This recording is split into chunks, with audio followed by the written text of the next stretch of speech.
Saludamos con el economista Pedro Páez. Vamos a hablar de coyuntura política, la eliminación del subsidio al diésel y el impacto en la sociedad ecuatoriana. ¿Cómo le va, economista? Un gusto saludarlo. Nosotros estamos desde el exterior, esta vez para conversar con usted sobre la situación que está viviendo el Ecuador. Bienvenido. Muchas gracias por la invitación. Un gran abrazo a ambos. Gracias, economista. Economista, ¿cómo analizar todo lo que ha hecho este gobierno? La verdad que dentro de tanto problema que tenía el país, nosotros tal vez no nos esperábamos que venga este garrotazo en la nuca de los ecuatorianos, porque dentro de la crisis de salud, de seguridad que hay en el país y un montón de problemas, este presidente es audaz y elimina de un solo plumazo el subsidio al diésel. ¿Qué lectura darle a esto? Bueno, en primer lugar, el hecho de que no hay como creerle al presidente nada, ¿no? Es decir, hay una actitud de hijito de papá, una actitud oligárquica que le apesta a la gente, que no tiene ningún respeto por la gente, no tiene ningún respeto por sus seguidores. Dijo, no voy a subir los impuestos, haz los impuestos. Dijo, no voy a quitar el subsidio al diésel, ya la va a subir el subsidio al diésel. Está diciendo que no van a subir los precios, las tarifas del transporte. Lo más seguro es que van a subir las tarifas del transporte. Lo mismo pasa con el IES. Es decir, a ver, el país sigue comido el cuento de una estrategia muy cara de marketing político que se viene dando desde la época de Moreno, porque son los mismos, con la táctica fundamental de dividirle al país, de polarizarle sobre la base del bombardeo ideológico permanente, sistemático, del envenenamiento, del anticorreísmo, una cuestión que parecería que ya no da resultados, pero revive, ¿no? Es tremendamente eficaz la capacidad de sembrar odios de cualquier tipo. Yo no me canso de repetir la facilidad con la que se movilizó más de 1 millón de ecuatorianos en ese entonces, la marcha más importante del país, con la marcha de los crespones negros, ¿no? La facilidad con la que los medios de comunicación, inclusive intelectuales, la academia, estuvo de acuerdo con el asunto de que se pida visa a los ecuatorianos.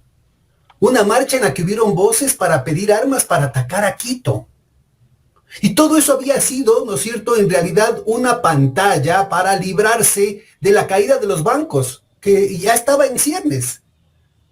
Lastimosamente para ellos, felizmente para el país, digamos, dentro de lo relativo, los bancos cayeron más pronto de lo que ellos esperaban. Entonces ya no hubo cómo seguir manteniendo la farsa.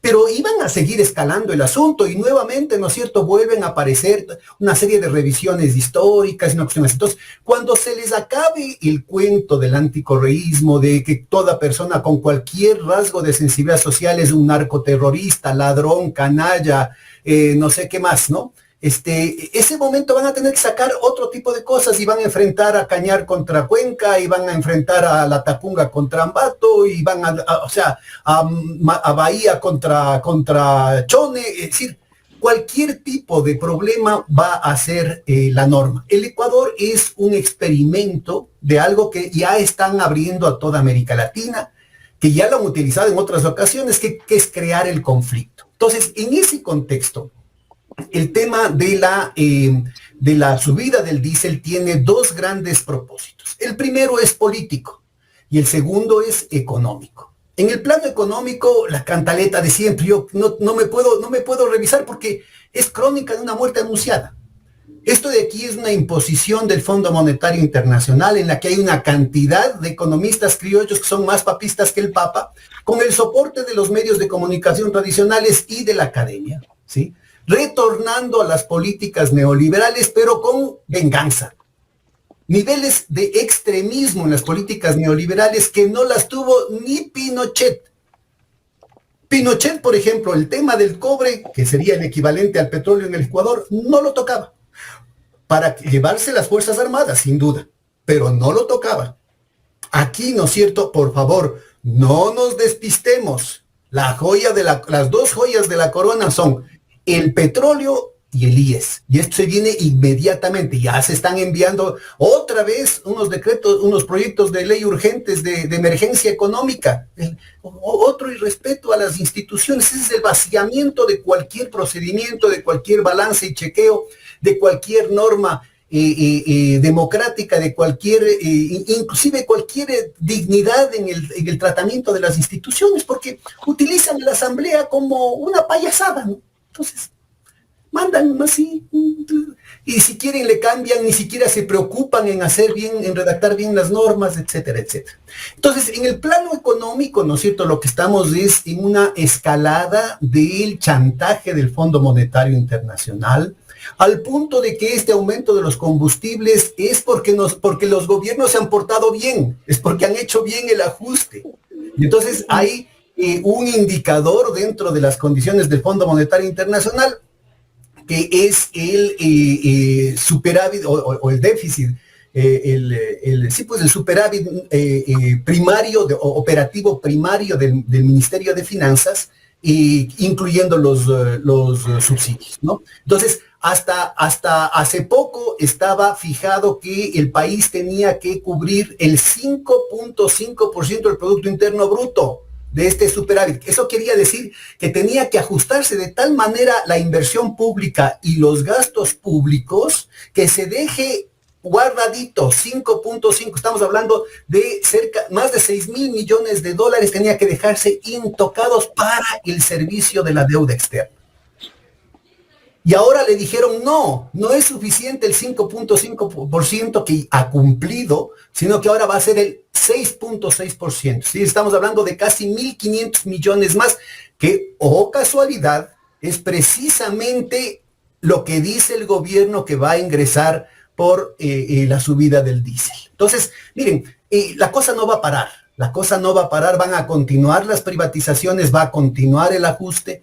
Tienen la payasada, fíjese, en el presupuesto hacen un cuento, ¿no es cierto?, de que van a aumentar de una manera brutal el presupuesto de salud. Puro propaganda, puro marketing. Porque no han estado cumpliendo, no han estado ejecutando lo poco del presupuesto que hay de educación, de salud, de seguridad ciudadana, no lo han estado cumpliendo. Lo hacen adrede. Y ahora tienen el economista de que van a aumentar de una manera brutal, creo que es el 80%, son unas cifras siderales, sabiendo que no lo van a ejecutar. Están comiendo el cuento, jugando con el dolor de la gente, están comiendo el cuento a las familiares de las personas con enfermedades catastróficas. Ahí está el tema de la diálisis, ¿no es cierto? ¿Cuántas personas han muerto por eso? ¿Cuántas personas están con riesgo de vida con esa cuestión? Van a continuar asfixiando a los hospitales públicos, quitándoles el presupuesto, quitándoles los insumos médicos, impidiendo inclusive que se puedan reparar los equipos que tienen, muchos equipos sofisticados de la época. Economista. Sí. Perdón que lo interrumpa. A ver, yo no entiendo al gobierno, no quiere entregar recursos para salud, pero hemos visto que el día lunes anunció el propio gobierno que ya habían entregado $1.100.000 a los transportistas por compensación. ¿Cómo es eso? Que el gobierno, cuando tiene que ir por el beneficio político del propio gobierno, ahí sí hay recursos, pero para la salud no hay recursos, para pagarle a las clínicas dializadoras de los pacientes renales no hay recursos. ¿Cómo entender esto, economista Pedro Páez? Bueno, mire, esto evidencia claramente que los técnicos, entre comillas, del Fondo Monetario Internacional son un chiste, son una payasada.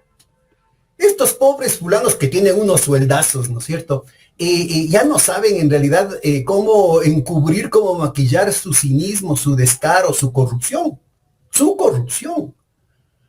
Porque permiten, ¿no es cierto?, que haya un manejo totalmente desprolijo del presupuesto del Estado, ¿no es cierto?, con este tipo de cosas. Ya lo hicieron en la campaña anterior. Fueron más de 500, medio punto del PIB que no se estaba gastando en los sectores urgentes, incluyendo el que es la estrellita de Navidad supuestamente del gobierno, que es el tema de la seguridad ciudadana, no se estaba cumpliendo. Y sin embargo sí hicieron estos ofrecimientos, que a la vuelta de la esquina apenas ganaron, los incumplieron, incluyendo el tema de los influencers. y todos los bonos, toda la cuestión regalona, y toda la cuestión que comieron el cuento con el asunto eléctrico, ¿no? Entonces es exactamente lo mismo ahorita. Yo te ofrezco, busca quien te dé. En la cuestión eléctrica, quien termina pagando los platos rotos de este manejo totalmente demagógico y clientelar de las tarifas son las empresas eléctricas. Entonces, matan varios pájaros de un tiro, porque le sacan la plata, le están desfalcando a la empresa eléctrica, a la empresa estatal, que es la que hasta ahora, ¿no es cierto?, durante décadas ha permitido que el Ecuador, en medio de los ajustes, al menos la cuestión eléctrica se haya sostenido como uno de los pilares del escaso crecimiento económico en el país. Luego viene la inversión gigantesca durante la época de Correa y ahora lo que están buscando es sabotear administrativamente, financieramente e institucionalmente. Recuerden ustedes el informe León de Troya, ¿no es cierto? Cómo se utilizaba como botín político para los amigos del difunto señor Cherres, el señor Luque, el señor Dritanjica. Sí se acuerdan, ¿no? Eso eran las empresas eléctricas. Entonces lo que están haciendo es sabotaje de todo lo público. Entonces, si uno se pone a ver la perspectiva, ¿cuál es el verdadero propósito de todo esto? Es la supuesta regularización de las cuentas estatales. En realidad se convierte en un pretexto, en una cobertura para un sistemático bombardeo desde adentro de la cosa pública. No solamente de las empresas públicas, sino del sector público. Entonces, el punto fundamental, esto que usted menciona, hace parte, ¿no es cierto?, de la verdadera agenda de lo que estamos hablando. Se plantea como elementos, por ejemplo, en este decreto se aumenta en $1, de 1.80 a 2.80 el precio del galón de diésel y se dan una serie de supuestas compensaciones que obviamente en primer lugar son insuficientes, en segundo lugar no se sabe dónde se va a sacar esa plata, en tercer lugar se plantea porque se supone, recuérdese que estábamos hablando de 1.600 millones de dólares que eran los correspondientes a ese 1.1% del Producto Interno Bruto que el Fondo Monetario le estaba exigiendo de ahorro adicional para guardar esa plata y pagar la deuda externa. Y pagarles a los arbitrajes internacionales, pagarles a los amigos del señor Noboa y de otros miembros del gabinete. Entonces, esa plata supuestamente estaba para eso. Acuérdese lo que nos dijeron con el asunto del IVA, que supuestamente iba a ser para la cuestión de la seguridad ciudadana. Como decía mi abuelita, pierde. Entonces, aquí lo que están es creando, y ahí viene el segundo gran pilar, que es el pilar político. Él, mientras sostiene su cuestión, su maquinaria, ¿no?, de marketing político, repartiendo billetes a diestra y siniestra, repartiendo amenazas a diestra y siniestra. Vea usted cómo han baleado la casa del poeta Antonio Preciado en Esmeraldas, ¿sí?, con el pretexto de que es el crimen organizado, ¿no es cierto?, que es un tema particular. En realidad son elementos de persecución política, de terrorismo de Estado para generar una situación de zozobra en la ciudadanía, en la intelectualidad, para doblegar esta rebelión que se está forjando a todo nivel en el país. Y lo mismo está sucediendo dentro de las organizaciones políticas, de las organizaciones sociales. Ahí está el intento de asesinato al anterior presidente de la CONAIE, el ingeniero Leonidas Issa.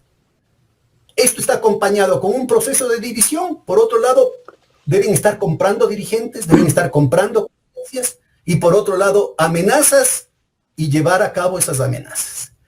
La estructura de este proceso de escalada dictatorial viene marcada por una puesta en vereda de todo el patio trasero del imperio, insisto, que se proyecta del Ecuador al resto del país. En el caso específico de los gobiernos locales, este mecanismo forma parte de una cárcel administrativa y financiera que empieza con el asunto de no entregarle recursos, a cambio de lealtades políticas. Vean ustedes cómo han incidido al interior de las autoridades locales de la Revolución Ciudadana con este mecanismo. Y ahora elevan el asunto, ¿no es cierto?, porque ya queda la amenaza, la daga escondida en el decreto de lo del diésel. Clarito es que si es que toca subir los precios del transporte, quienes tienen que hacerse cargo del lío son los gobiernos locales. Ya viene, ¿no es cierto? Él es el más ecologista de todos los ecologistas. Y buena parte de los movimientos ambientalistas se creen, como se han venido creyendo desde la época de Moreno. Buena parte de estas ONGs, acuérdense lo que dijo el vicepresidente J.D. Vance respecto al papel de National Endowment for Democracy y de la USAID en el financiamiento de ONGs, en la compra de periodistas, la compra de medios de comunicación, el financiamiento de movimientos sociales, en la compra de dirigentes.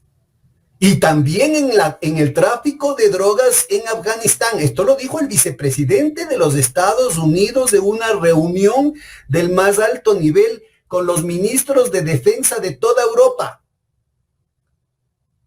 Bueno, no es casual, ¿no es cierto? Economista. Permítame este detallito nomás que es muy importante. Acordémonos que estos sectores, algunos de estos sectores de las ONGs, algunos indigenistas, entre comillas, algunos feministas, entre comillas, algunos ecologistas, entre comillas, algunos de izquierda, entre comillas, con ese pretexto entregaron el triunfo popular de octubre del 2019, diciendo que la cosa se reducía a la supuesta focalización del subsidio. Ahí está, pues la subida de los combustibles es parte de la supuesta racionalización de los subsidios, en los que estuvieron sectores de izquierda, intelectuales, economistas heterodoxos apoyando el asunto. Acuérdense cómo negociaban ni siquiera con el ministro de gobierno, sino con el contralor, que ahora creo que está preso, el señor Pablo Celi. Acuérdense, estuvo ante las cámaras, ahí estuvieron una cantidad de intelectuales metidos en esa cuestión. Bueno, lo que estamos viviendo, todo el aumento de los precios de los combustibles es parte de eso. Y déjenme le acabo la idea completa para que quede clarísimo el asunto. Parte de este manejo político, ¿no es cierto?, de compras de conciencia, de compras de organizaciones, está vinculado directamente a las amenazas, que a veces aparecen, ¿no es cierto?, como persecución política, el lawfare, conseguirse cualquier testigo protegido, y con esto que llaman la colaboración eficaz, obligarle o presionarle para que acuse con las historias más surrealistas a la persona que quieran, ¿no es cierto?, elevar la persecución a través de la Contraloría, del SRI, de cualquier otro mecanismo que puedan tener, echarle toda la cuestión del Estado a la persona, a la familia, a las empresas. Recuerden la cuestión del señor Topic, recuerden la cuestión de la familia de la ex mujer del presidente, recuerden la cuestión en el caso de aquella licitación de la comida para las personas privadas por la libertad, en la que la empresa que le estaba queriendo hacer calor a la de la familia del presidente de la República fue perseguida por 10,000 cosas, etcétera, etcétera, etcétera. Pero también ya viene la escalada con el asunto de las amenazas físicas, de las amenazas directas, en las que cada vez es más transparente la vinculación entre el gobierno y sectores de la violencia supuestamente delincuencial. Economista, usted hablaba obviamente de estos acuerdos y cómo compran a los líderes de la transportación y también líderes indígenas. El gobierno ha manifestado el diálogo con ellos y dice que les va a dar una compensación, pero adicionalmente... Y asambleístas también. Así es. Pero adicionalmente, también, como lo dice usted mismo, le está cargando las responsabilidades después a los municipios con el tema del valor de la transportación. Y él dice que les va a dar una compensación por 8 meses. ¿Qué significa esto? Después de 8 meses le voy a lanzar la responsabilidad a los municipios, y ahí ¿quiénes van a ser los malos? Los alcaldes. Hacia allá va, o sea, lavándose las manos un poco el gobierno de esta decisión. Eso por un lado. Y por otro lado, ¿cuál debería ser la posición de los alcaldes? Porque ahorita estamos hablando bastante, ok, ¿qué va a hacer el alcalde cuando le toque enfrentar a los gremios de los transportistas? Porque ¿a quién se le van a paralizar? ¿A quién le van a exigir el incremento de la transportación? A los alcaldes. Entonces ahí crea otra confrontación, y como la mayoría de los alcaldes no son de ADN, entonces ahí trata un poco de dejarlos mal parados. Recuerde que el país tiene que acordarse toda la época de ajustes neoliberales que empiezan tras la conveniente para ciertos sectores desaparición del presidente Rol 2, que se inician con el señor doctor Hurtado. Y empieza una serie de estrangulaciones presupuestarias a los gobiernos locales y también a las universidades y otras instituciones que reciben fondos del Estado.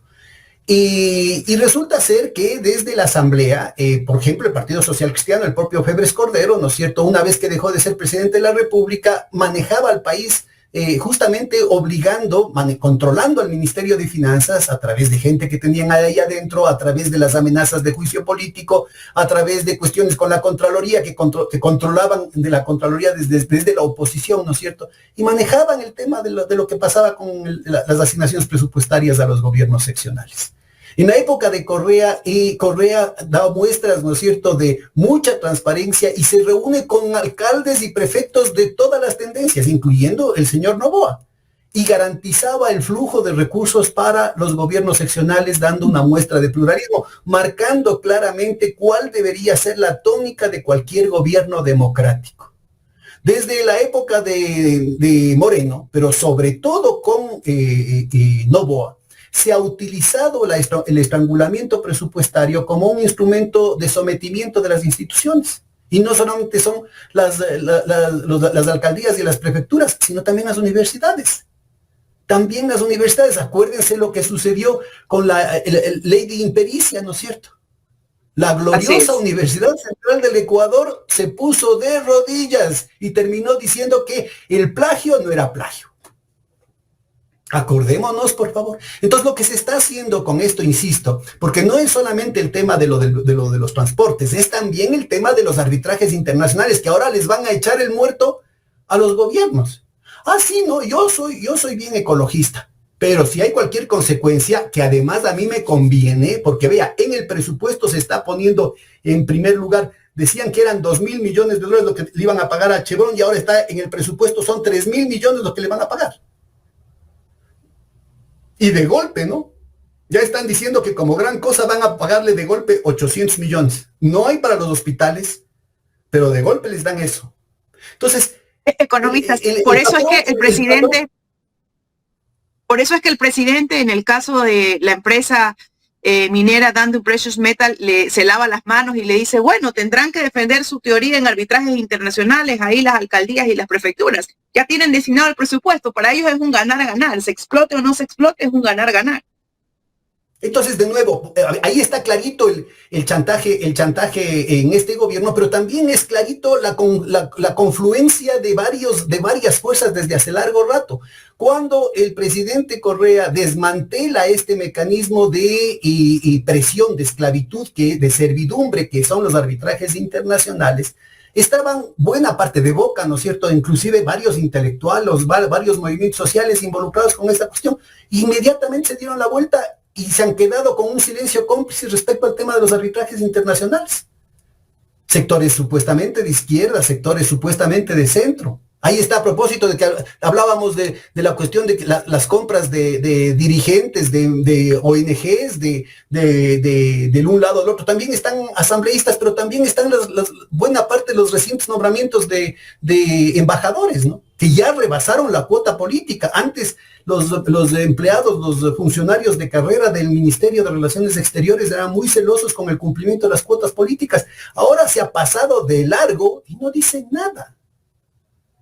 Sí, entonces, mire, la cosa aquí hay el punto que se está viniendo es un tema muy grave en el que el país ya no se va a dividir entre correístas y anticorreístas, sino entre indignos e indignados. Y eso lastimosamente no es ninguna superación del problema, es la continuación por otros medios de la misma táctica de polarización social. Los niveles de corrupción, los niveles de sometimiento, de compras, de presiones, de sobornos se están dando, pero en todos los niveles, en todos los niveles. Y lo que va es desgranándose cualquier presencia de disidencias empresariales, ya hemos conversado del asunto, disidencias políticas, disidencias a nivel de los movimientos sociales. La gente ya no aguanta. La gente ya no aguanta. Marco Flores está circulando un informe de Naciones Unidas reciente sobre el tema de la pobreza. Bueno, es lapidario, ¿no? El Banco Central y el INEC se han vendido completamente, han vendido su alma al diablo, lo que eran instituciones de una seriedad técnica de décadas, trascendiendo gobiernos de una tendencia de otra. Estoy hablando del Banco Central al menos desde 1927. Estamos hablando de que ya va a cumplir 100 años y nunca pues ha llegado a los niveles de servidumbre que tiene ahorita. Cambian cocinan los datos de cuentas nacionales para hacer que en el gobierno de Lazo haya crecido el Producto Interno Bruto en casi el 10%. Y ahora están cambiando las estimaciones del Producto Interno Bruto de este año al 3.8%. Cuando estábamos entrando en recesión, hasta recién, recuerden, hace 3, 4 entrevistas que ustedes tuvieron la gentileza de hacerme, discutíamos los indicadores de que ya pasábamos de la definición técnica de recesión, que son 2 trimestres seguidos de caída del Producto Interno Bruto. Ya estábamos hablando del tema de la depresión en términos de la destrucción irreversible de ciertos segmentos del tejido productivo. Ahora se comen el cuento de que ha habido un aumento del 3.8%.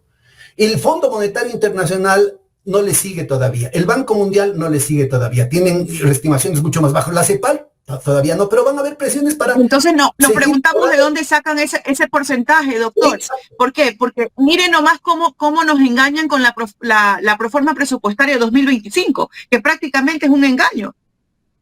Es un engaño. Entonces, ¿de dónde sacan ese porcentaje? Todo es parte de la misma campaña de marketing político. Por eso es lo que estaba comentando antes de que tengan la gentileza de abrirme las cámaras, el tema de que es que ya tenemos capturados al 80% de los líderes de las organizaciones delincuenciales. No tienen que compadecerse en absoluto con la verdad. No interesa, porque tienen controlados a los medios de comunicación comerciales. Acuérdense que el presidente llegó a decir, supuestamente está fomentando el turismo, ¿no es cierto? Y dice que en el Ecuador hay 2.000 hectáreas de cultivos de coca. Y hasta los propios gringos que le miman le dicen, no sabemos de dónde sacó el señor. Todo el mundo le desmiente. No pasó nada. O sea, ¿con qué propósito? Si está queriendo fomentar el turismo, ¿no es cierto? Con el pretexto de fomentar el turismo les regala plata, incluyendo a empresas de la familia de él y de sus amigos. Con el pretexto de fomentar el turismo, baja los salarios y genera mayor precarización laboral en esos sectores, que además van a contagiar a otros sectores aledaños con el pretexto de la cuestión del turismo. Y al mismo tiempo, escala, ¿no es cierto?, a nivel internacional los riesgos de venir al país exacerbando la cuestión del conflicto interno y mintiendo que inclusive ya tiene 2.000 hectáreas de cultivos aquí en el Ecuador, cuando las Naciones Unidas muestran, la Interpol muestra que aquí en el Ecuador no hay producción ni agrícola ni industrial de drogas desde los años 80. Por una decisión incluso, importante subrayar eso, lo hemos conversado en otras ocasiones, por una decisión de las élites. Sectores civiles y militares decidieron en algún momento que aquí en el Ecuador, Colombia y Perú iban a ser los primeros productores mundiales de coca, pero aquí en el Ecuador se radicó el cultivo de coca, se lo pudo hacer. Entonces, a ver, ubiquémonos claramente qué es lo que se pretende acá. Esto es parte de una estrategia que al mismo tiempo es económica y política de sometimiento, de poner al país entero de rodillas.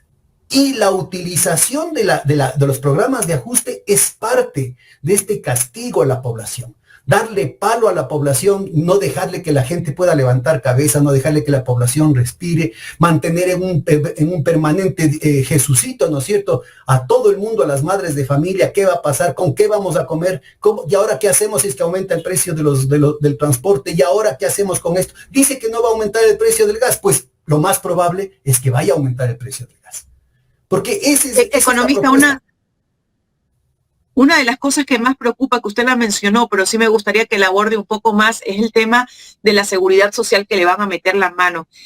Por ejemplo, ¿no? Un poco para que la gente comprenda, como ejemplo de lo que está ahí, la venta de la cartera. Claro. De la seguridad social. Recordemos que justo en este programa denunciamos, ¿no?, lo que ya había dicho, se les chispoteó a los de Primicias porque después no volvieron a publicar el asunto, que en medio de que el IES no tenía plata en los hospitales, de que se seguían recortando los beneficios de los afiliados, de los jubilados, el BIES estaba destinando $1.500 millones de la cartera, estamos hablando de enero del 2023, para comprar cartera de los bancos. Ahora, yo les pregunto, ¿los bancos van a vender la carne o los huesos? Entonces, que se haga público. Hasta ahora no se hace público, ¿no es cierto? ¿Dónde está la cartera? ¿De qué bancos utilizaron? para comprar créditos, porque recordemos que ya desde la mal llamada Ley de Fomento Productivo de agosto del 2018, pero también reforzada con la Ley de Defensa de la Dolarización, se ha retornado a la estructura de incentivos que provocó la crisis bancaria en los años 90, que incluye el tema de los créditos vinculados, es decir, con los ahorros de los depositantes, los banqueros se prestan a sí mismos y a sus amigos, incluyendo, como vimos en el reporte León de Troyas, los amigos del difunto señor Cherres, el señor Dritan Chitka, que tuvieron una capacidad en ese gobierno de, en un día, ¿no es cierto?, hacerse aprobar en 8 empresas en la superintendencia de compañías, de lo cual tampoco se ha dicho nada. Entonces, ¿cuál es el problema? De que el banco vinculado a estos sectores, ¿no es cierto?, coja los ahorros de los depositantes y les dé a sus propios dueños que están vinculados con el señor Dritan Chitka en una de esas 8 empresas. Una vez que ya está dado el crédito, quien originó el préstamo es el banco, le venden al IES. Ya no es el banco el que va a tener que ir a cobrar en Albania. Es el BIES el que va a tener que ir a cobrar a Albania. ¿Son los jubilados los que van a ir a cobrar a Albania? Que se aclare ese tema. Entonces, mire, en la crisis de fines de los 90, esperaban que el banco ya no pueda seguir maquillando sus cifras para empezar, al menos lo fuerte del salvataje, porque habían salvatajes anteriores a lo que reventó el asunto con cara de póker, ¿no es cierto? Ya las medidas que se tomaron en 1994 con la Ley General de Instituciones del Sistema Financiero, que era copiada de la ley de Pinochet que provocó la crisis bancaria en Chile. Y que después el propio Pinochet la reformó, pero acá no copiaron la ley reformada, sino la ley que provocó la crisis bancaria. Y que ya tenía una literatura inclusive neoclásica, inclusive del propio Fondo Monetario Internacional. Vuelvo y repito, lea por favor a Ronald McKinnon. Tiene publicaciones en el propio Fondo Monetario Internacional a principios de los 90, o sea, antes de que se aplique aquí en el Ecuador, en el que hablaba de como 23 crisis bancarias provocadas en toda América Latina por la aplicación de ese tipo de leyes y de ese tipo de políticas, las políticas del Fondo Monetario Internacional. Entonces, mire, aquí se sabía perfectamente lo que iba a suceder, ¿no es cierto? Esto fue en 1924, 1925 ya quebraron 2 bancos. No se pudo hacer nada. Y nada evitaba que el resto de bancos hayan incurrido en esas prácticas. Entonces, en esa época, esperaron que ya reviente la cosa. Inclusive, acuérdense de la marcha de los crespones negros. Inclusive estuvieron dispuestos a armar una guerra civil en el Ecuador para encubrir este desfalco de los ahorros del público. Se les chispoteó. Ahora, en cambio, lo están haciendo antes. Es decir, el Estado que supuestamente está blindado para que la dolarización supuestamente era para evitar que haya este tipo de salvatajes. Y lo que están haciendo es con los recursos de los afiliados comprando la cartera de los bancos. Entonces, no se está esperando que aparezcan, que sean públicos los problemas que tienen algunos bancos, porque ya quien se hace responsable del cobro de esos probablemente incobrables son los afiliados, es el BIES. Y no se quiere hacer público, porque si es que yo estuviera equivocado, la cosa es muy sencilla. Lo primero que tendrían que hacer las autoridades del BIES, las autoridades del IES, para tranquilidad de todos los ecuatorianos y del sistema financiero, porque hay gente honesta dentro del sistema financiero, ¿no es cierto?, que no está dispuesto a incurrir en este tipo de desfalcos, y decir, a ver, aquí esta es la cartera y se ha utilizado esta metodología, no hay por qué preocuparse porque es una inversión segura para los fondos pensionales. Y no lo han hecho. Más bien calladitos, tienen escondidita la cosa. Entonces la cosa es muy seria porque en el país se están creando las condiciones, ¿no es cierto?, para que cada vez sea más difícil para cualquier persona, sea empresas, sea sectores de a pie, ¿no es cierto? Yo tenía empleo y me compré un carrito, me mandaron sacando, como están sacando ahora 5,000 y dicen que van a ser 50,000, ¿con qué pago? Y si la gente no tiene con qué pagar lo del carro, probablemente ya no podrá salir alguna vesita a comer en un restaurante, en un cafecito. Entonces, las personas que viven de lo que venden en el restaurante, en el cafecito, ¿con qué viven? ¿Con qué pagan los créditos? Los créditos al IES, los créditos al Banco de Fomento, los créditos a la banca privada, a las cooperativas. Y lo mismo pasa con el tema de los afiliados. Por eso yo decía la farsa, ¿no? Cocinan los datos, se atrevieron a decir el mes anterior de que había bajado la pobreza en el Ecuador, y sale el informe de Naciones Unidas que les da en los dientes y muestra que no tienen, pero no se compadece en absoluto con la realidad. Y utiliza las mismas cifras cocinadas del gobierno, que se vienen cocinando. Acuérdense que yo denuncié esto en julio del 2018. Cambiaron la metodología por eso, porque en medio año había aumentado 500,000 el número de personas pobres en el país.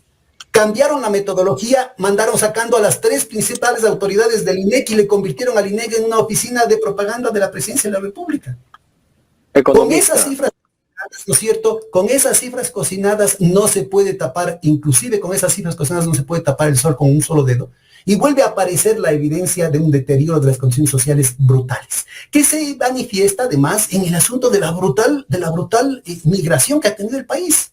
Similar en proporciones a lo que fue justamente la crisis bancaria anterior, pero todavía no se da aquí en el Ecuador la crisis bancaria. Y ahora que se tapona esa posibilidad por las nuevas políticas migratorias del señor Trump, ¿qué va a pasar con la sociedad? Y otra evidencia del deterioro brutal del asunto es que cada vez más, ¿no es cierto?, se va cayendo el número de afiliados del IES.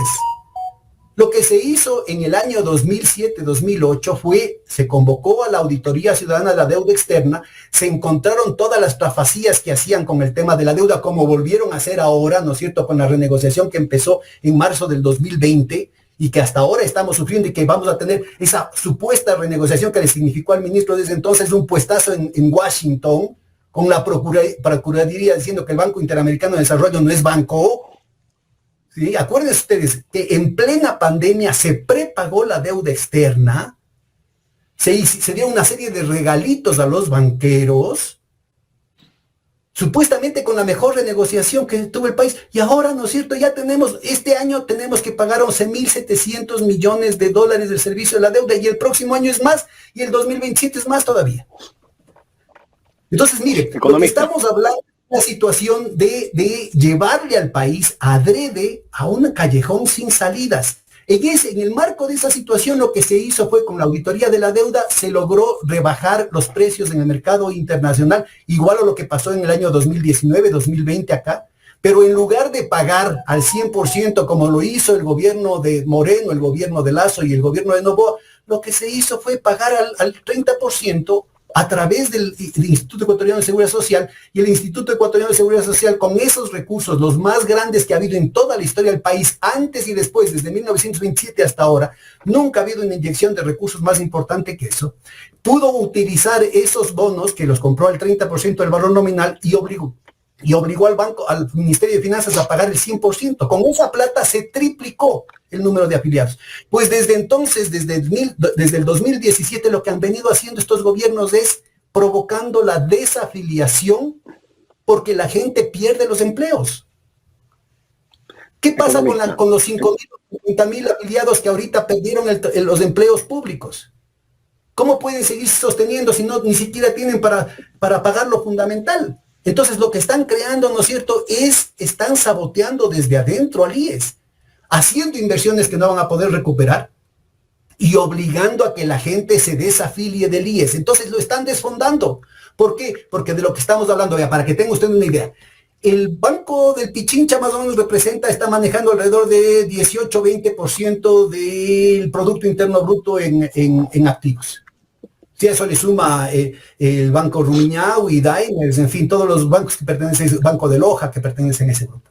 El Banco de Guayaquil alrededor del 13%, para tener una idea. El IES en los fondos pensionales maneja el 44% del Producto Interno Bruto en recursos. ¿Sí se dan cuenta ustedes cómo se les hace agüita de hincarle el diente, y lo están queriendo hacer desde ACEFU? Pero han habido uno tras otro. O sea, más o menos 44.000 millones. Diciendo que no queremos que se privatice el IES. Pues lo que tienen que hacer es quebrarle al IES para ponernos contra la cuerda y decir no queda otra. Igual que lo que están haciendo con Petroecuador. Quebrarle a Petroecuador, ponerle contra las cuerdas, decir vamos a tener que vender. quebrarle a las eléctricas, ¿no es cierto? Y generar, con todo esto de aquí, además, generar un desprestigio tan grande, ¿no es cierto? Haciendo que no funcione el IES, que no funcionen los hospitales, que no funcione la jubilación, que no funcione el Petroecuador, que no funcionen las eléctricas, para que la gente esté tan harta y acepte de buen grado lo que hasta ahora ha venido resistiendo, que son estas privatizaciones de la joya de la corona. Economista, el gobierno viene anunciando como un gran logro que ha bajado el riesgo país en el Ecuador, que cada vez y cuando sigue bajando, pero ¿de qué nos sirve que baje el riesgo país si la pobreza se sigue incrementando en el Ecuador? ¿Por qué ellos eso lo vienen anunciando y se tiran flores de que es un logro importante haber logrado bajar el riesgo país? A ver, el riesgo país es una encuesta que hacen las calificadoras internacionales, que son el corazón de la especulación en Wall Street y la City de Londres, ¿no es cierto?, que tienen un control de todas las bolsas a nivel mundial y que por tanto son parte interesada. Entonces, ellos van a calificar bien y van a buscar metodologías que califiquen bien a aquellos gobiernos que les interesa. Entonces, ¿qué hacen? Hacen una serie de encuestas a los propios tenedores de la deuda. O sea, no hacen encuestas a los técnicos, a los que estudian las bases de largo plazo del crecimiento, de la productividad sistémica, de las condiciones sociales, del desarrollo, por ejemplo, de la investigación en ciencia y tecnología, de la inversión en infraestructura, de los costos, de la estructura de costos de un país. No. Lo que están haciendo es una encuesta a los tenedores de los bonos, que son precisamente los que lucran del dolor de los ciudadanos. Entonces, ¿cómo funciona el asunto? Me recorta lo que le estaba contando, ¿no es cierto? Me recorta todos los gastos, no le da la plata a los hospitales, ¿sí? Y esa plata, ¿no es cierto?, le guarda para pagar los bonos de la deuda. Entonces, yo pongo a mi gente en el ministerio, yo pongo a mi gente en el Banco Central. El tamaño del Estado también ahí, ¿no? La platita va a estar guardada, la platita no va a gastarse en seguridad ciudadana, por eso subieron el IVA, dijeron que iba a ser para la seguridad ciudadana, pero no, cogieron esa plata y la pusieron acá. La plata de los hospitales no les vamos a dar a los hospitales, que se muera nomás la gente, ¿no es cierto? Como pasó en la época de Martínez con Lenín Moreno, ¿no es cierto? Decenas de miles de muertes que pudieron haberse evitado, pero prefirieron prepagar la deuda al 100% cuando en el mercado secundario estaban al 27%, prepagaron la deuda de los años siguientes, mandaron sacando a personal de salud, a médicos, enfermeras y otro tipo de personas que estaban ahí, gente que estaba como policías y gente de las Fuerzas Armadas que estaban en la primera línea en la lucha desesperada contra el COVID, aquí en el Ecuador, ¿no es cierto?, para prepagar la deuda. Lo mismo están haciendo ahorita acá. No hay plata para las escuelas, pero primerito esto. No hay plata para el tema de la seguridad ciudadana. Hacemos la propaganda, decimos que ya hemos capturado el 80%, no se preocupen que han bajado. Resulta ser, mire, que en el primer semestre ha aumentado en el 47%, el número de asesinatos en el Ecuador y se ha reducido en el 30% el número de capturas, de acuerdo a la información de la propia policía. Todo lo demás es puro cuento.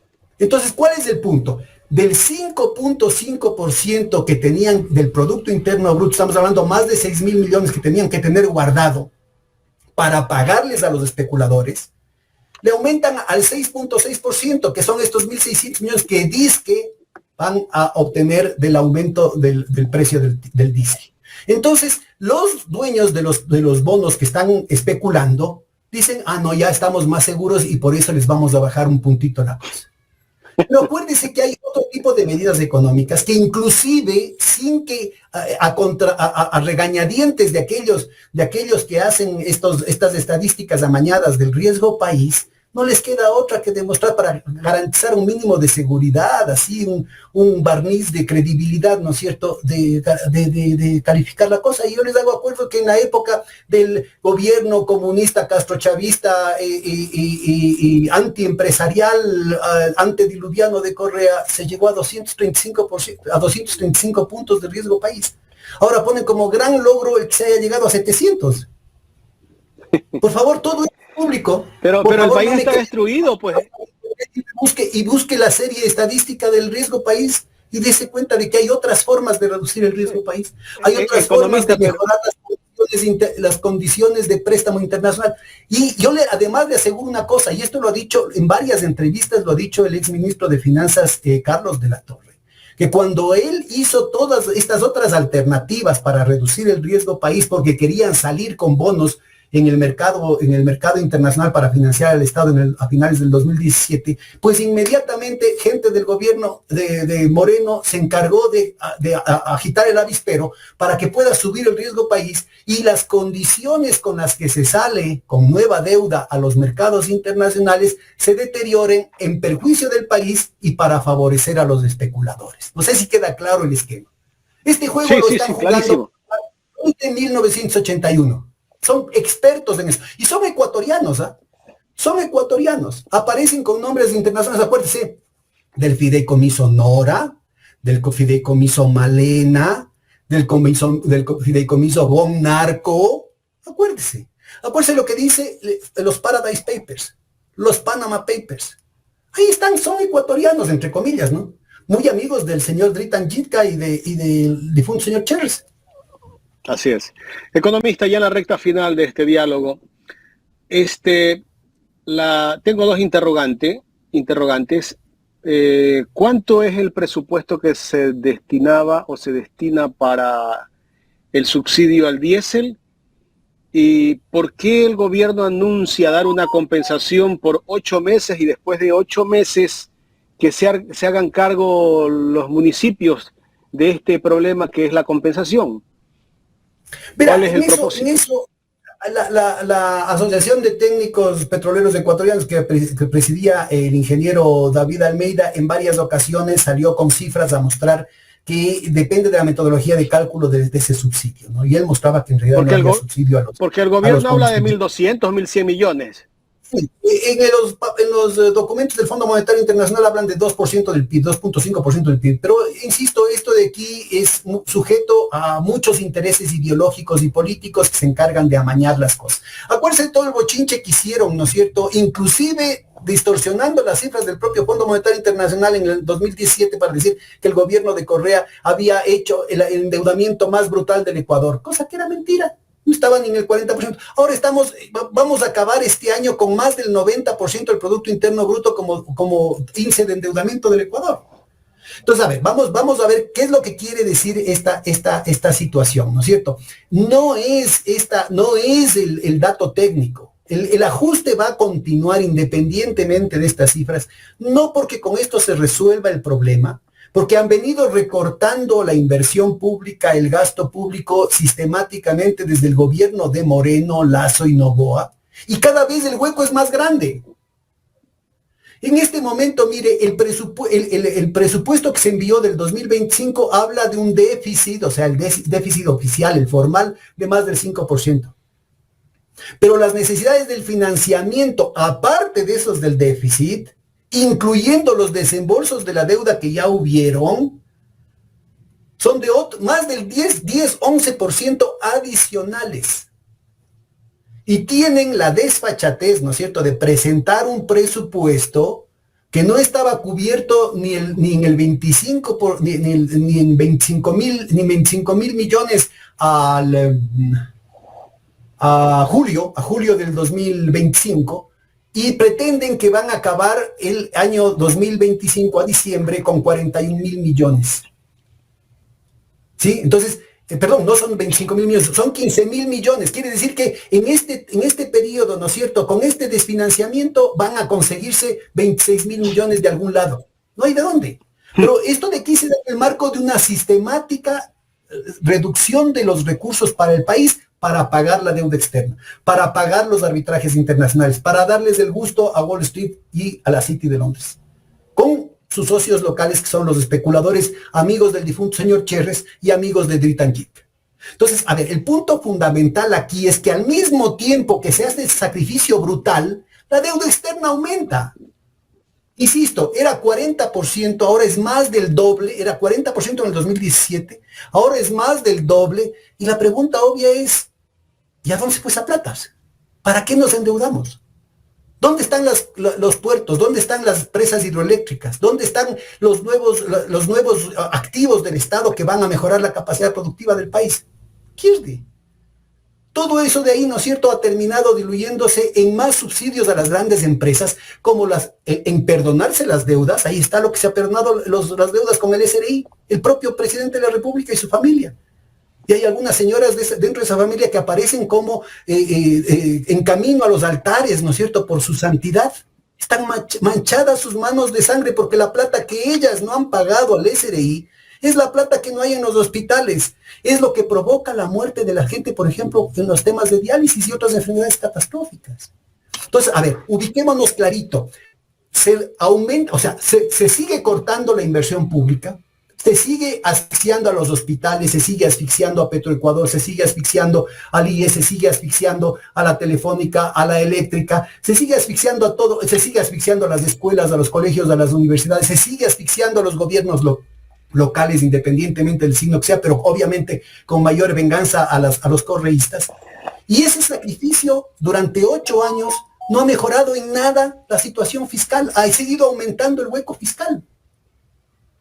Entonces, ¿todo cómo lo resuelven? Inventándose, cocinando las cifras sociales, cocinando las cuentas nacionales, cocinando las cifras de deuda externa, cocinando los datos presupuestarios. Y le insisto, presentan un presupuesto burlándose en la cara de la Asamblea, incluyendo sus propios legisladores. Al presidente de la Asamblea le ven la cara de pendejo, para no decir otra palabra, ¿no es cierto? Y le dicen, ve, aquí está el presupuesto a mitad de año, y dicen que van a tener plata, van a conseguir 26,000 millones de aquí a finales de año, y le comen el cuento de que han aumentado de una manera brutal el presupuesto, por ejemplo, de salud, sabiendo que no van a dar un real para el tema de salud. 5% más salud y educación, así es. Aumentando, pero por favor, insisto en eso, sigue aumentando el hueco fiscal. ¿Por qué? Porque no es cierto lo que dicen algunos economistas de que es como el presupuesto de la familia. Si es que el Estado deja de invertir, el tamaño de la torta se reduce y los ingresos fiscales, las recaudaciones fiscales por impuestos necesariamente tienen que reducirse porque no hay con qué pagar esos impuestos. Entonces el hueco sigue aumentando. Y lo que es más grave, la deuda externa sigue creciendo. El año anterior se pagó 8.500 millones de dólares y la deuda, en lugar de reducirse, aumentó. Este año se va a pagar 11.700 millones de dólares y en lugar de que se reduzca la deuda con ese pago, la deuda va a seguir aumentando. Y lo mismo va a pasar, y en montos mucho mayores, en el 2026 y 2027, insisto, gracias a la brillante renegociación de la deuda del señor Martínez en época de Moreno, que supuestamente iba a resolver los problemas del país, aunque eso significaron algunas decenas de miles de muertos que pudieron haberse evitado. Así de grave es la situación. Y vea usted lo que dice una cantidad de economistas ortodoxos, ¿no? Los responsables, que sigan nomás el ajuste, que son medidas duras pero necesarias. Lo típico que venimos oyendo desde 1981 con el fresco síntesis de la época de Correa, ¿no? Medidas duras pero necesarias. Como decía, oía a Abelardo Pachano, es una amarga medicina que tiene que tomarse. ¿Quién se toma la medicina amarga? Él. Sus amigos banqueros se están tomando la medicina amarga o ellos son los que están beneficiando de toda esta situación, como por ejemplo con la reducción del riesgo país, como por ejemplo con el pago de la deuda externa, como por ejemplo el tema de los precios de sus bonos. Entonces, mire, la situación es muy transparente y lo que me parece, en respuesta a lo que decía Carlita, ¿no es cierto?, que es crucial subrayar es que esto tiene también un trasfondo fundamentalmente político. Es la utilización de la economía como un instrumento de dominación, de sometimiento, de humillación de la sociedad ecuatoriana. Y la seguridad también. Populares, sino también son sectores de los propios círculos empresariales, de los propios círculos oligárquicos. Y como había venido comentando yo desde hace algún rato, es una dinámica que tiene vida propia, que es la dinámica del come solito, y que reproduce el mismo esquema que se dio en la época de Duvalier en Haití, de los Somoza en Nicaragua, de Batista en Cuba, ¿no es cierto? Porque es una lógica que empieza reprimiendo a los sectores populares, a la oposición, con el aplauso y los beneplácitos de otros sectores de la oligarquía, pero después empieza también a darles palo a los dos sectores de la oligarquía, ¿no es cierto? Y que incluye el derecho de pernadas en algunos casos. Acuérdese del señor Trujillo en República Dominicana, ¿no? De Stroessner en Paraguay. Tenían, ¿no es cierto?, que simbólicamente bajarles el moco con este tipo de acciones también, con el tema de ganarles las licitaciones del sector público, como ya hemos mencionado acá, con el tema de conseguir, ¿no es cierto?, una serie de concesiones. Ahí está la relación de la propia familia del presidente con las mineras, ¿no es cierto? Por un lado, recibe el aplauso de ciertos sectores indígenas, de ciertos sectores supuestamente ecologistas, ¿no es cierto?, a veces encubiertos, a veces taimados, ¿no es cierto?, pero resulta ser que su propia familia son dueños de esas concesiones. Y él fue a Canadá a firmar un convenio para su propia empresa. Entonces, mira, la situación es gravísima, gravísima, ¿no es cierto? Porque es el tema de la rana a la que le meten en una olla con agua fría y le van subiendo poquito a poquito la temperatura hasta que ya está cocinada y ya no tuvo tiempo de protestar siquiera. La rana tonta es el resto de la oligarquía, que no saben en lo que se están metiendo. No saben en lo que se están metiendo, estos tontos útiles.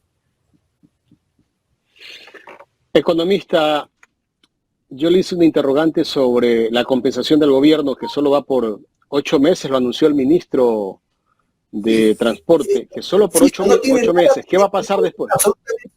Es puro marketing político.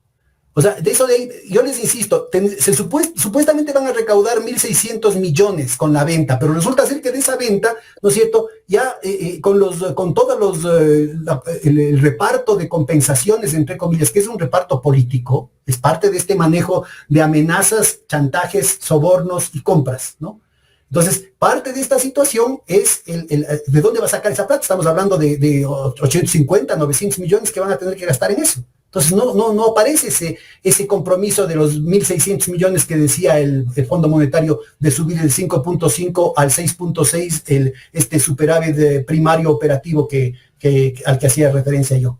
Entonces, el tema es clarito, que no les interesa cumplir con eso, pero que el Fondo Monetario Internacional es parte de la alcahuetería, porque sabe perfectamente que no lo va a hacer. Mire, acaban de renunciar 2 altas funcionarias, 2 altas técnicas del Fondo Monetario Internacional, incluyendo la segunda a bordo, ¿no? Y acaba de renunciar la jefa, digamos, de los reportes estratégicos, porque saben clarito, ¿no es cierto?, que otra vez el Fondo Monetario Internacional está haciendo todo tipo de barbaridades, apoyando la corrupción, el tema de la Argentina. Ya fue evidente el préstamo equivalente a la mitad del Producto Interno Bruto del Ecuador que le dieron a la Argentina. Ilegal en Argentina, ilegal de acuerdo a la norma del Fondo Monetario Internacional. Y ahora están haciendo lo mismo con Milei. Pero lo mismo pasa con el préstamo que le dan a Ucrania. Saben perfectamente que nunca van a poder pagar eso. Y lo mismo pasa con el préstamo del Ecuador. Es clarito que si la deuda, por más ajustes que se hacen, la deuda se sigue endeudando para pagar la deuda, y por más que se paga, ¿no es cierto?, la deuda no reduce. No se reduce la deuda externa. Entonces, cuando el Ecuador ha pagado, imagínense, es el nivel más alto de pago del servicio de la deuda, 11.700 millones de dólares, y la deuda sigue creciendo. Y les insisto, correcto, ¿para qué? Porque si eso creara capacidades productivas en el país, por ejemplo, nuevas presas hidroeléctricas, pero no se ha iniciado ninguna inversión, como por ejemplo la recuperación de la refinería del Pacífico para generar petroquímica y no tener que importar derivados. Le doy un datito a propósito, una conversación que tuve con Marcelo Barea, con estadísticas del IAEN, que mostraba, ¿no es cierto?, en mi época, cuando yo fui ministro, la diferencia entre el costo de importación de los derivados de los combustibles y el precio de venta al público estaba entre el 10 y el 15%. O sea, un margen sobre ventas que básicamente alimentaba los recursos del Estado para los hospitales, los colegios, las escuelas. Pues ahora, con la supuesta liberalización, con la supuesta focalización de los subsidios, todo esto de la racionalización del gasto público y todo eso, es un cuento, porque de ese 10-15% se ha pasado al 88, al 95%. O sea, es casi el doble de lo que cuesta importar el diésel, el gas licuado de petróleo y todos los otros derivados, ¿no es cierto? En lugar de que sea el 10, el 15% de aumento de margen sobre ventas que había en el 2007-2008, ahora está entre el 88 y el 95%, pero ya no va al sector público, como querían decir, ¿no es cierto? Que es lo que denunciábamos en su momento. Esta focalización no resuelve el problema fiscal, sino que al contrario, lo que hace es aumentar, ¿no es cierto?, los negociados de los bolsillos profundos de los amigos del presidente, que ahora tienen la concesión de las importaciones. Con el anterior esquema no era la privatización. Con este esquema, incluyendo el aumento de los precios de del diésel, ¿no es cierto?, hace rentable que se meta la empresa privada, obteniendo estos márgenes de ganancia protegidos, que no son de mercado, es una creación artificial por el mercado cautivo que les ofrece el Estado, ¿no es cierto?, de sus márgenes de ganancia. Y lo mismo están haciendo con el sector eléctrico. Exactamente lo mismo están haciendo con el sector eléctrico, van a aumentar los precios, y lo mismo están haciendo con el tema pensional. Por eso tienen que ir cambiando las cosas. La nueva ley, ¿no es cierto?, poquito a poco dice, no se preocupen, no tiene nada que ver. Ya lo dijeron. A Augusto de la Torre, Pablo Lucio Paredes, vienen planteando eso desde hace muchísimo tiempo. Y están tratando ahora de dorarle la píldora de que no, esto de aquí es una cosa más razonable, más sensata, más sencilla, y algunos se creen. Y entonces le van metiendo de a poquito, insisto, la rana, ¿no es cierto?, a que le van aumentando la temperatura de a poquito hasta que ya es demasiado tarde. Entonces, a ver, lo que estamos hablando aquí no tiene nada que ver con una lógica técnica. Insisto, el Fondo Monetario Internacional se ha convertido en una payasada, porque está alcahueteando y saben perfectamente que esto es un tema insostenible. Están inclusive en algunos de los documentos que adjuntaron a la carta de intención anterior. La propia oficina del Fondo Monetario encargada de este análisis dice, es improbable, es poco probable que el Ecuador pueda repagar el préstamo. Y les insisto, lo mismo hicieron mundo con renuncias de altísimas autoridades está pasando con respecto a la Argentina. Es evidente que eso está sucediendo con Ucrania. El Fondo Monetario ya está quebrado. Entonces todo lo que utilizan es un sainete. Mire, y a nivel internacional es evidente que lo que está haciendo Trump en el campo de los aranceles, pero también en el campo monetario y financiero, es evidente que dejó totalmente atrás el credo neoliberal. Y aquí hay unos trasnochados que todavía no se dan cuenta que el mundo ha cambiado, siguen colgados de la brocha. Y lo que es más grave, ¿no es cierto?, que al hacerlo nos están sometiendo a una tortura, a continuar una tortura que no solamente es inútil, sino que es totalmente contraproducente. Están estrangulando el mercado y están provocando una situación internacional cada vez más difícil, a pesar de que de vez en cuando tienen les cae algo del cielo, como es el aumento de las exportaciones de café y cacao en estos 2 últimos años.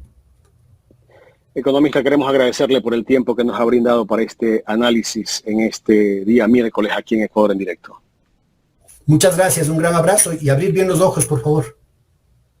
Gracias.